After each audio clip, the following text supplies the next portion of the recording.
Bismillahirrahmanirrahim. Subhanaka la ilma lana illa ma 'allamtana innaka antal alimul hakim. Al-lughatul arabiyyah lis-saff al-khamis. Bahasa Arab tahun 5 untuk tahun 5. Bahasa Arab untuk tahun 5. Kita buka muka surat 65. Khamsah wasittun.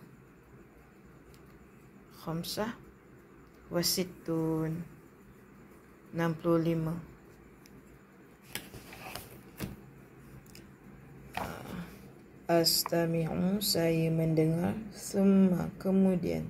Aqra'u, saya membaca. Az-zarfu.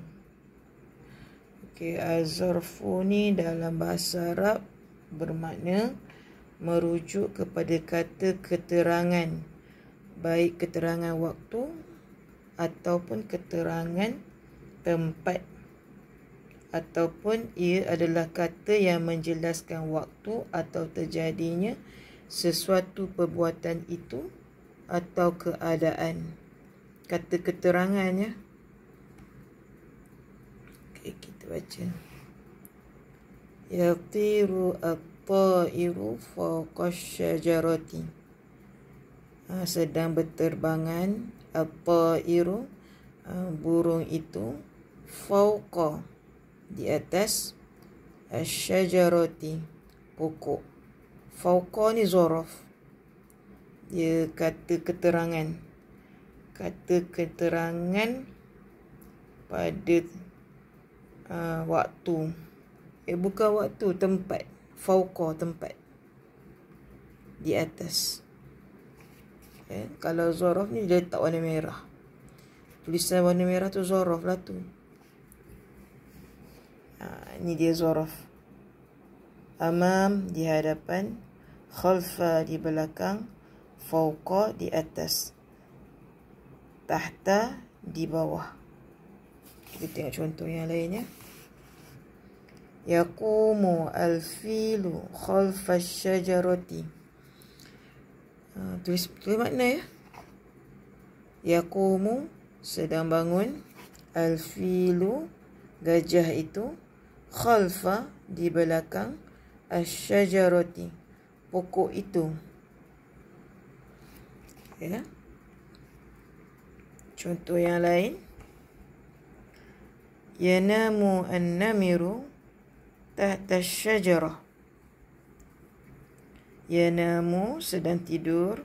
An-namiru, harimau. Tahta, di bawah. Asyajarah, pokok.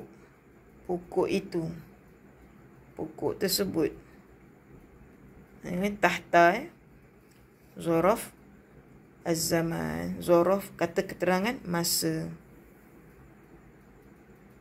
Kalau kita panggil kata sendi, tapi di sini kata keterangan masa. Kita tengok contoh yang lain. Ada 5 contoh ayat ya. Yaqifu al-asadu amama syajarah. Yaqifu, sedang berdiri. Yaqifu dengan yaqumu hampir sama makna dia. Yaqifu, sedang berdiri. Al-asadu, singa itu. Amama, di depan. Asyajarah, pokok. Ya. Ada 5 contoh ayat az-zarfu, zaraf. Kamu fahamkan ya? Sekian.